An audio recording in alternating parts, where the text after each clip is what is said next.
김어준 씨가 이야기했던 북한 인민복, 저는 핵심은 북한 인민복으로 변장해서 사람들을 습격을 한 다음에 유명 인사들, 정치인들 습격한 다음에 그게 북한의 어떤 지수로 둔갑시킨 뒤 국지전을 벌이는 그 시나리오 있지 않습니까? 그리고 이제 과거에 이제 그런 일들, 의심되는 일들이 굉장히 많았었고, 김대중이나 뭐 이런 우리가 지금 누가 봐도 자유보수주의자들이거든요. 자유보수주의자들을 빨갱이로 둔갑시켜가지고, 에? 그걸로 한 30년 울고 먹었잖아요. 국민의힘 전신에서. 충분히 이제 가능한 시나리오인데, 그걸 구체적으로 이 인간들이 뭘 하려고 했나? 그거는 밝혀질 수 있나? 네. 근데 저는 가능성이 있는 게 지금 예. 안 나온 게 딱 하나가 있습니다. 예. 계엄 실행 문건이 안 나왔어요. 계엄 실행 문건이 있을 거라고 생각합니다. 보고령 말고 실행 물건이 있을 것이다. 아니, 준비를 하는데 다 예. 머리로 할 수 있는 게 아니잖아요. 전달을 그렇죠. 하려면 그 내용에 대한 맨 처음 원형이 있을 거 아닙니까? 원형이 다 같겠죠. 단계로. 저는 그걸 빨리 발견을 해내면 어느 정도 수준에서 어느 정도 방식으로 어떤 파괴력을 가질 것인가에 대해서 상상을 했을 것 같은데 그렇죠. 일단 지금까지 추정을 해보면 딱 국회는 이미 작살내려고 생각했던 거잖아요. 그렇죠. 그다음에 전공의는 처단하려고 했던 거잖아요. 이 용어만 보면 매우 잔악한 방식으로 권력을 장악하려고 했던 것 같다. 근데 이건 제가 볼 때는 또 두 번째로는 1,500명 정도의 군인을 6,000발 정도의 실탄을 가지고 왔다는 얘기를 할 정도의 상황이면 친위 쿠데타는 장악할 군대가 많지가 않아요. 이미 다 장악하고 있기 때문에 그렇지. 국회와 일부만 장악하면 되거든요. 1,500명인데 최정예군이에요. 특전, 그다음에 수방, 그다음에 지금 정보사 뭐 이런 데까지 갔으니까 아주 전문적인 군인들을 1,500명들을 준비해서 6,000발의 실탄을 가지고 가겠다라고 하는 건 적어도 대량 사륙 또는 대량 어떤 사고가 발생할 걸 전제를 했던 것 같다라고 저희는 추정할 수밖에 없고 이미 군 병원에서는 사전 훈련이 있었다라고 얘기하고 전공의 미복귀 48시간은 여기에다 대처할 수도 있다. 전공의에 대한 어떤 개인적인 적의도 있겠습니다만 그 다음에 김어준 씨의 제보가 만약 사실이라면 이건 제가 볼 때는 불예측적인 지옥으로 투항할 생각까지 한 거예요. 왜냐하면 미군이 북한을 공격하게 하려고 했다는 내용까지 나오잖아요. 미국이 1994년도 클린턴 정부에서 서지컬 스트라이크를 하지 못한 이유가 뭐냐면 다 하려고 했어요. 그러다가 마지막에 불예측하다는 거예요. 그렇죠. 예측이 안 되는데 얼마나 죽을지 모르는데 이게 어떻게 하냐. 근데 이것까지 김어준 씨 말에 의하면 시나리오에 들어가 있다라는 거잖아요. 이거는 좀 밝혀져야 될 것 같아요. 이게 지금 장난 아닌 거죠. 제가 생각할 때는 저는 오랫동안 수십 년 동안 한국은 도청 당해왔고 특히 용산이든 청와대든 그거는 뭐 실제로 91년인가요? 2년에 말지에서 보도가 있었어요. 미군의 정보요단이었던 501 정보요단에서 70년대 박정희 전 대통령과 관련돼서 끊임없이 도청을 했고 그 음성 전파를 쏴서 박정희 전 대통령의 육성에 그 고유한 파동만 잡아내는 기술이거든요. 그러니까 한 1, 2km 있는 그 버스에서 쏴서 제가 사실은 501 정보요단에서 근무를 했어요. 91년도에 91년부터 93년까지 근무를 했기 때문에 그 말지의 기사를 보고 제가 깜짝 놀랐습니다. 사실은. 쏴서 그게 이제 실제로 역사적으로 증거가 있었고요. 우크라이나에다가 155mm 그 포 쏠 때, 포 이렇게 줄 때 있지 않습니까? 포탄 줄 때. 그때 도청을 했다라는 거는 이미 미국 언론에서는 워싱턴 포스트에서 증명을 한 거잖아요. 한국에서는 뭐 쉬쉬하면서 그냥 조용조용 그냥 넘어가 버렸습니다만은. 근데 그때 도청을 했는데 아직까지도 아직 지금은 안 하고 있다. 미국이 좋은 마음을 먹어서 갑자기 안 하고 있다. 그거야말로 음모론입니다. 그게 음모론입니다.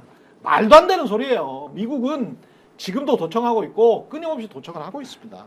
그 안에 어떤 이야기가 들어가 있는지 모르겠습니다만은 나와 있는 팩트 중에 노상원이라고 예비역 소장이 여기에 개입했다. 이거 밝혀내야 되거든요. HID 중에 그 퇴역한 HID들도 대기를 했다. 이거는 민간이 용병이 돼가지고 국가 계엄 사태에 들어간 거예요. 이게 만약에 사실이면 왜 언론에서 이거를 제대로 분석을 안 하는지 모르겠습니다만은 이거는 군이 아니고 민간을 써가지고 이게 무슨 뭐 우리가 미얀마입니까? 어디 저 아프리카 무슨 어디 콩고 군입니까? 뭐 어떻게 되는 겁니까? 이게 지금 어마어마한 일이라니까. 지금 노상원이라는 예비역 소장이 여기에 진짜 관련이 돼 있으면 이게 우리나라 수준이 갑자기 아프리카 수준으로 떨어진 거예요. 이제 관련이 돼 있으니까 어제 체포가 됐겠죠. 그러니까 이 사람은. 예. 그리고 아마 뭐 체포가 됐다는 거는 그러니까 상당히 지금 현재 정보사령관하고 같이 잡아가는 거잖아요. 그렇죠. 그러니까 상당한 정도로 이제 개입이 돼 있을 것으로 보이는데 근데 저는 이 부분과 관련돼서는 이제 사실관계가 이제 추가로 드러날 거라고 생각하고 추가로 드러나기 전에 이제 여러 가지 추측을 하는 거는 좀 무리가 있어서 뭐 얘기는 안 하고 있습니다 일단은. 예. 근데 이제 드러날 거라고 보는데 뭐 도청과 관련돼서는 당연히 뭐 말씀하신 대로 뭐 도청은 뭐 말할 필요도 없고요. 도청이 되는 거는 우리나라 하다못해 우리나라 경찰도 대단한 도청 기술을 갖고 있습니다. 예를 들면 창문 떨리는 거 가지고 그렇죠. 그거 재현해 가지고 뭐 그렇죠. 음성을 재현하기도 네. 하고 이거는 이미 2000년대 중반에 다 확인된 사실이에요. 우리가 전 그리고 세계적으로 봤을 때 22 수준이고요. 미국이 네. 1등이야. 그리고 파이브 아이즈 국가가 다 예. 이미 2000년대 중반에 도청에 있어서는 거의 우리가 상상하지 못하는 방식을 다 동원할 수 있고 그럼. 지난번에 오바마 정권에서 메르켈 총리를 도청해가지고 그거 문제 삼고 뭐 난리도 아니었지 않습니까? 그렇죠. 그거를 그 누굽니까 그 위키릭스 그 네. 운영하던 양반이 어산지가 폭로하고 맞아요. 이래가지고 그러니까 사실 도청을 한다는 거는 뭐 그거는 뭐 더 얘기할 필요도 없는 것이고 그런 여러 가지 조각조각을 맞춰봤을 때 지금 어쨌든 HID 전현직 요원들이 동원된 거 요거는 사실에 가까운 상황 아닙니까? 그래 지금 이것도 팩트 같단 말이죠. 그렇죠. 그러면 이제 왜 동원됐는지가 이제 문제인 것인데 그렇죠. 근데 HID 요원들이 지금 동원됐다. 정보사에 있는 요원들이 동원됐다라고 하는 맥락은 첫째는 이제 선관위에 들어간 요원들이 있는 것 같고 두 번째가 왜 있는지 지금 모르는 요원들이 있어요. 왜 동원됐는지가 이 규명이 안 되는 요원들이 있어요. 여기가 지금 핵심인 거죠. 근데 추측하기로는 진짜 김어준 씨 등이 주장한 대로 어떤 복잡한 지금 작전을 수행하기 위해서 있었을 수도 있고 여기서 복잡한 작전이라는 거는 누구를 사살하고 뭐 구출하려다가 실패하는 거를 뭐 연출을 하고 뭐 이런 거일 수도 있고 그 다음에 그게 아니면은 다른 종류의 이제 계엄을 선포해야 되는 것에 대한 정당성을 부여하기 위해서 왜냐면은 전시나 사변에 준하는 그러한 사태가 있어야 되지 않습니까? 그렇죠. 근데 그러한 명분을 만들려고 북한에 예를 들면 무인기도 보내고 그다음에 이제 우물풍선의 원점을 타격하려고도 하고 시도를 했는데 북한은 명분을 만들어주지 않은 거잖아요.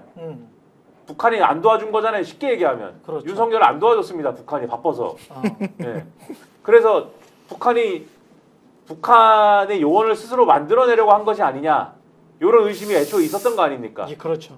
그런 차원의 뭔가를 하려고 했느냐. 이들은 분당에서 지금 정보사령관의 기존에 국회에 나와서 한 주장에 의하면 분당에서 무슨 이 임무를 갖고 이 위치했던 것으로 지금 알려져 있는데 분당에 있는 거냐 왜 하필이면 분당에 뭐가 있는지 그래서 이런 것들을 추정할 수 있는 지금까지 알려지지 않은 다른 내용인 것이냐 등등의 여러 가능성이 지금 있는 거거든요. 그래서 이거는 추가 이제 확인이 되면 그것에 대해서 이제 판단을 내릴 수가 있을 것이다라는 생각이 든다는 겁니다.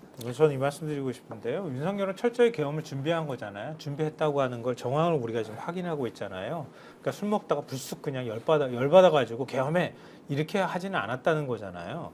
그리고 또 하나 확인할 수 있는 거는 일단 지금 대한민국에서 계엄을 선포했을 때 국민들이 어디까지 용인할 것인지에 대한 검토도 저는 했을 거라고 봐요. 그러니까 국회만 신속하게 점거를 해버리면 그 다음에 예를 들면 중앙선관위 가서 서버 뒤져가지고 조작을 했든 안 했든 간에 부정선거였다 이렇게 논리적으로 연결을 해버리면 언론만 틀어막으면 사실은 국민들이 하기가 굉장히 어렵잖아요. 그렇죠. 저항하는 저항 의지를 꺾어버린다거나 그렇게 하는 거고 그 전에 검토했던 게 지금 얘기 나오는 것처럼 북한에 무인기 보내는 거잖아요. 부승찬 의원의 말에 따르면은 제일 후진 무인기를 보냈다는 거 아니에요? 제일 시끄러운 거. 걸리라고. 북한 상공에다 제일 걸리라고? 시끄럽고 후진 거 보냈다는 거 아니에요? 네, 그냥 이렇게 걸리라고. 보기에도 막 우웅하고 돌아다니는 거. 그러면 이제 북한군이 격추하기라도 했으면 그때부터 이제 전쟁 들어가는 그렇게 해가지고 원점 타격 일어나기 시작하면은 예. 그러니까 그것도 역시 마찬가지인데 우리가 정권을 잡기 위해서 최소한의 희생을 치를 수 있는 방법이 뭔지를 아마 저는 고민했을 거라고 봐요. 그렇죠. 최소한의 국민의 반발을 최소화하면서 정당성을 얻을 수 있는 방법. 그거를 아마 몇 단계로 고민했을 거라고 생각하거든요. 그러니까 국지전도 거기에 들어갔을 거고. 그리고 만약에 그렇게 안 됐을 경우에 최후의 시나리오로 만약에 뭐 암살조든 뭐든 그렇죠. 뭐 이런 것에 관한 시나리오는 아마 있을 거다. 그래서 그게 만약에 아까 말씀하셨던 것처럼 진짜 문건으로 나온다 그러면 진짜 다 싸그리 진짜 사용시켜야지. 진짜. 그러니까 제가 진짜로요. 조금만 보충을 하면 이 사람은 어쨌든 법고라지 출신 아닙니까? 그렇죠. 윤석열은. 네. 그러니까는 이게 이제 좀 이상해져서 그 논리적인 흐름이 이상하긴 하지만 뭔가를 생각하는 거예요. 그런 거를. 국회의원을 체포했다? 그러면 이제 근거는 그렇지. 있어야죠. 그렇지. 허술하지만. 그렇지. 근거는 뭐다? 부정선거론이다. 요게 있는 거고 이상하지만 뇌가 그렇게 돼 있는 거고 그들은 북한과 연계했다. 그다음에 계엄을 선포했는데 지금 근거가 빈약하지 않습니까? 예. 북한이 도와주지 않아서. 근데 근거가 있어야 되지 않습니까? 어쨌든 지금 그렇죠. 근거 없이 선포를 했는데 그래서 근거를 만드는 거죠. 북한이 있었어야 그렇지. 되지 않습니까? 그렇지. 그래서 HID가 필요한 거 아니었느냐? 뭐 그 시나리오가 구체적으로 뭐가 됐든 간첩 그렇죠. 그렇죠. 그게 뭐가 됐든 연결하는 그렇죠. 그런 거 아니었느냐 이게 지금. 스픽스가 말하는 언론입니다. 대세는 유튜브, 그중에서 스픽스. 좋아요, 댓글, 구독, 알림 설정. 여러분이 저희를 사랑해 주시고 우리가 여러분을 사랑하는 4가지 방법입니다.